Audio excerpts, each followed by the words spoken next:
Ladies and gentlemen, Sir Paul McCartney. Hey!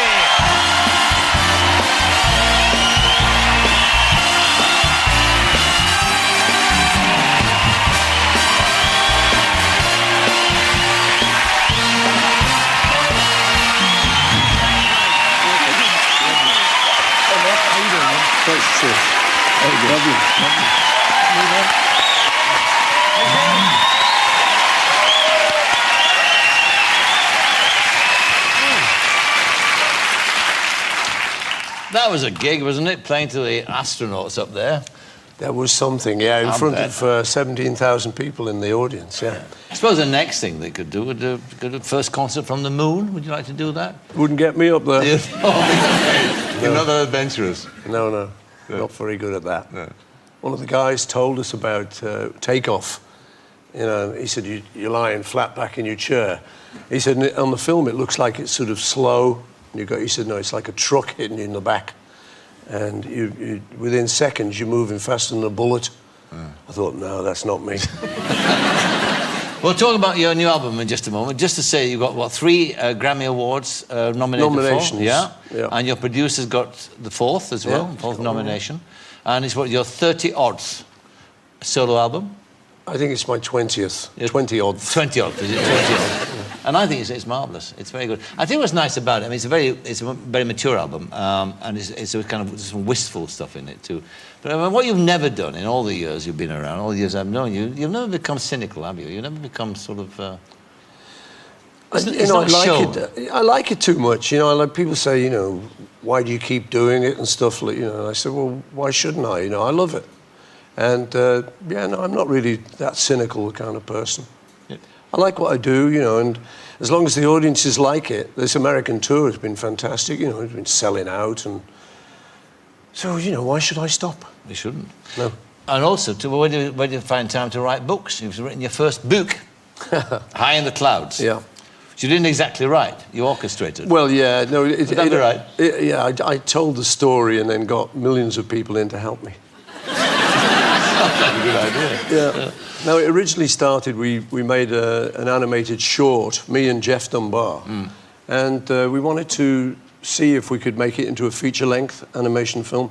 So the idea was to just make one mock-up book, but in the process of doing that, the lady publisher said, no, this should be a real book. So suddenly, this is where... But why a kid's book?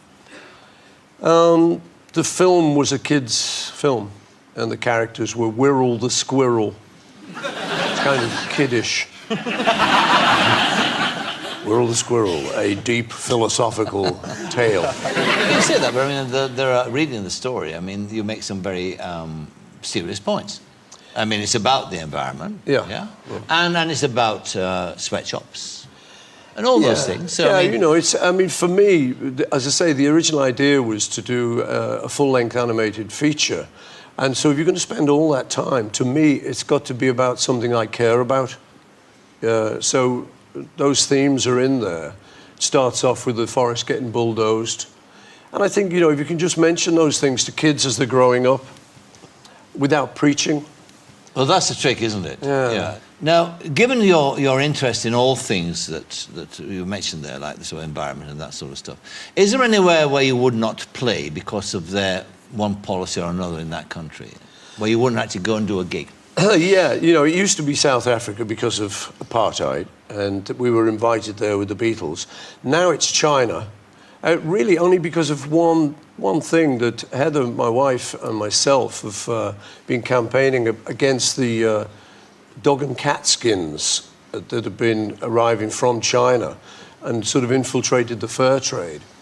And we've seen a lot of film of these dogs being sort of skinned alive and mistreated, and cats. And so, yeah, I was recently asked on the BBC News whether I would go there, and I said, well, no, I wouldn't until they legislate against stuff like that. Because it's medieval, you know, it's just too barbaric, that. They would say, of course, that they eat those creatures, so it's their food.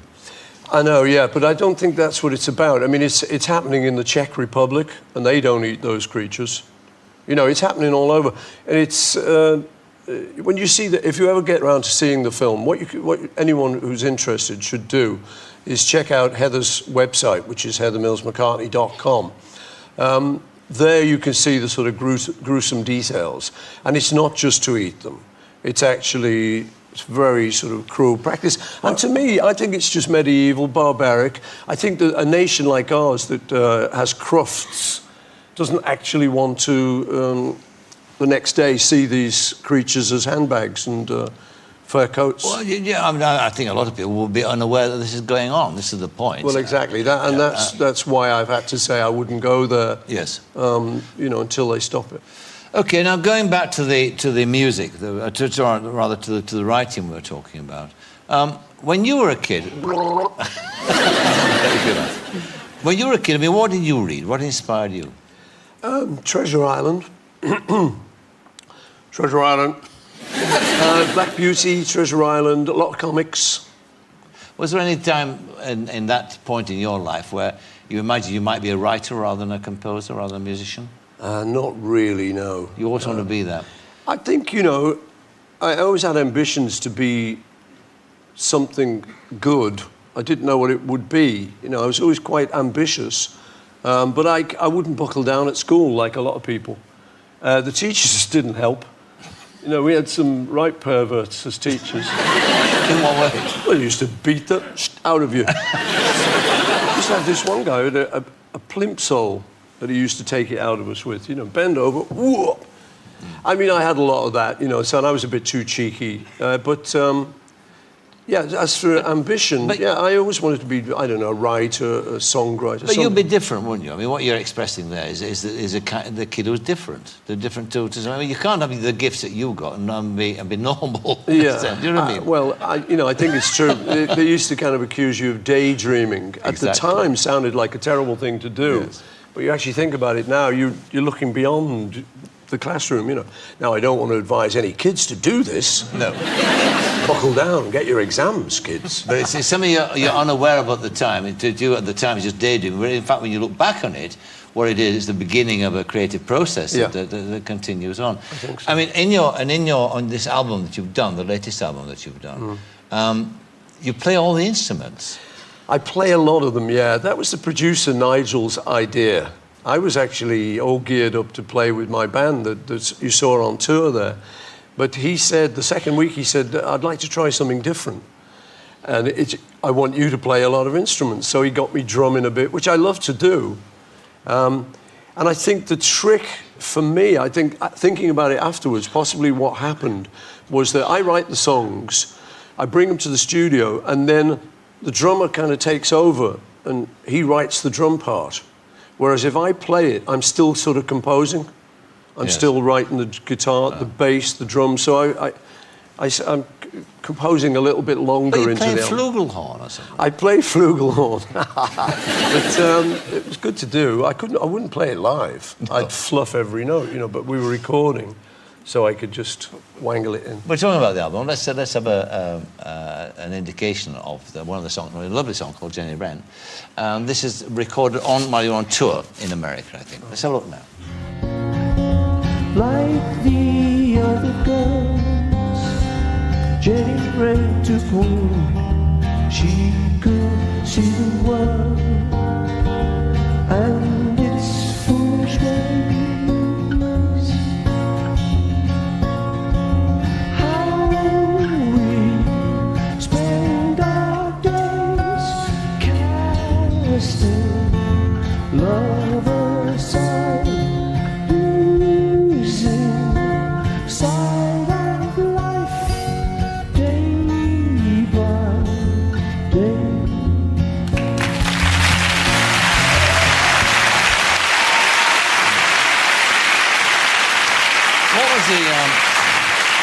There's a lovely line in one of the songs that kind of sums up the album, am I right? You say, looking through the backyard of my life, time to sweep the fallen leaves away. It's a nice image. Thank you, yeah. That's a sentiment that now applies. As you get older and more mellow. More mature. More mature.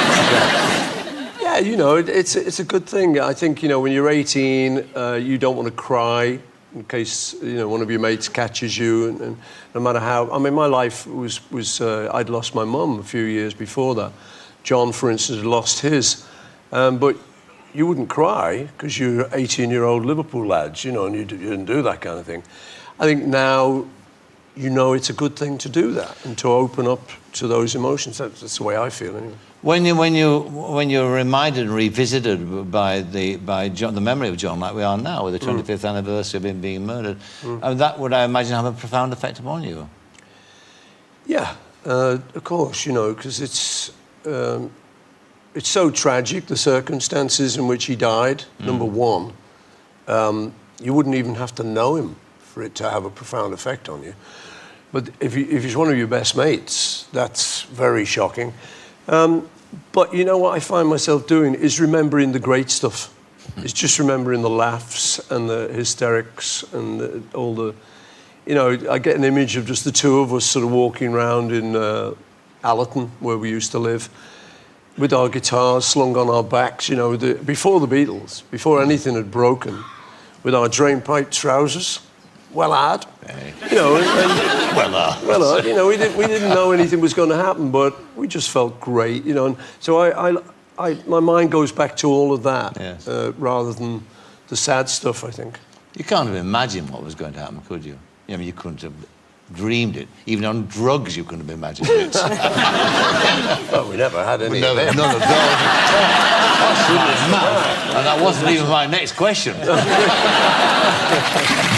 Do you ever get fed up with the back reference to Beatles all the time? And inevitably people, because it was such an important No, time. I used to, when I started with Wings, because that was right after the Beatles, and we were trying to forge a new identity. So the idea of always being asked about the Beatles meant it was just something you could never top. And that was a bit depressing. You were trying to do something that not necessarily would top it, but would be something new. But now all of that feeling's gone. I am able to look at the whole sort of career, Beatles, Wings, now, and so no, it doesn't bother me at all. In fact, I really like talking about the Beatles. Good. I can be quite boring about it. And what about the business now of writing? I mentioned, you've written, hundreds and hundreds of songs, and it keeps... Too many. Going, well, I don't know about that. You can never write too many. You can write too few. And that's my question, really. Have you ever had the kind of musician's equivalent of writer's block? I've been so lucky with that. Yeah. And you talk about me and John. We would go to each other's house, whichever I'd go to his, he'd go to mine. And normally in the afternoon, for probably about 1 till 4 o'clock, we'd meet up. 3 hours was about the attention span period, And every time we did it, we came away with a song. Every single time, it is a bit amazing, you think, and I think it's nearly 300 songs we wrote together. Yeah. And the nearest to a flop, or nearest to a dry session, was I brought in this song that was, I can buy you golden rings, and we couldn't get past these bloody golden rings. Golden rings, I can get you anything, ring thing, and it was like, let's have a cup of tea. So we said no, we got off it. And then that became, baby, you can drive my car. We just switched, got off these rings, got into a car and got a bit of satire going. And so that one even worked. Would you like a guitar, by the way? Would you like a guitar? Well, I'd love one. When you keep playing air guitar, and we've got one here. So there we are. This is what Michael does. You want a collection? So the thing is, what Michael does, he invites you on the show and you sort of say, great. And he says, we've got film, you won't need to do anything. Then he says, could you bring a guitar? And you go, yeah, but I'm not really prepared. And he said, well, no, but, I'll hand you it, which he's just done. Okay, I'll tell you what, the only thing I was thinking of doing, it's not really performing, just explaining a little thing. Before I did that Jenny Wren piece, and it's like a finger-picking style that I'm not actually very good at, but it's a... So it's got this little sort of... It's got a melody going on the top and a bass line going at the same time. And I was explaining to the American audiences how that sort of started. It was because me and George used to sit around learning all the old... the basic rock and roll chords. But there was one little thing we used to do, which was a sort of semi-classical thing.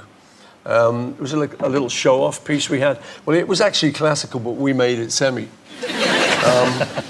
We didn't quite know it, you know, but it was a thing by Bach, and it went like this.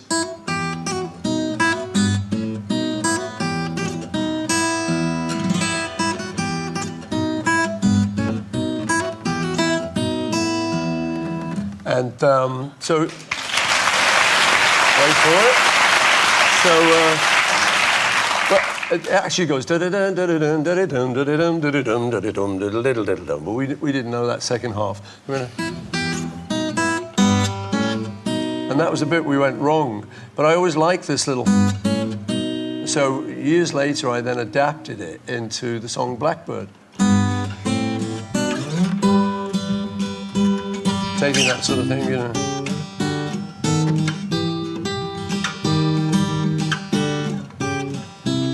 Ooby dooby dooby dooby. You were always waiting for the moon to rise. And I said, I'm not prepared, that's all I'm going to do now. That's all I'm going to do.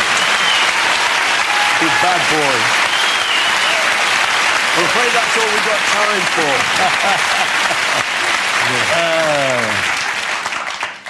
Good. Naughty boy. How can you have Paul McCartney on the show and he not ask him to play and bring a guitar? Easily, Mike. Easily, could you? Easily. Yeah. All right. Well, I mean, that's it then. That's it, man. All the best with I it. knew this guy. We used to play. I'm turning the tables now. We used to play in Manchester on Granada. And we were like little young hopefuls, the Beatles, you know, as we were kids then. This guy was like a producer at Granada. I was indeed. It was a very exciting time, and it was great. It really was, yeah. It was marvellous. And looking back on it now, you know, a lot of kids say to me, oh, you know, you had the best of it. And I said, no, come on, you know, get with now, you know, but I think there is some small truth in that. It was a very rich period that just suddenly happened, and we were all in the middle of it, you know. And the music that's come out of it, and particularly yours, but lots more as well, has lasted. And that's that's the trick, is to last. You know, it's I think that time, it goes beyond and beyond the moment it was created, and that's what you've done. Forever and ever. People will be singing, whistling your songs in 1,000 years' time. So Paul McCartney.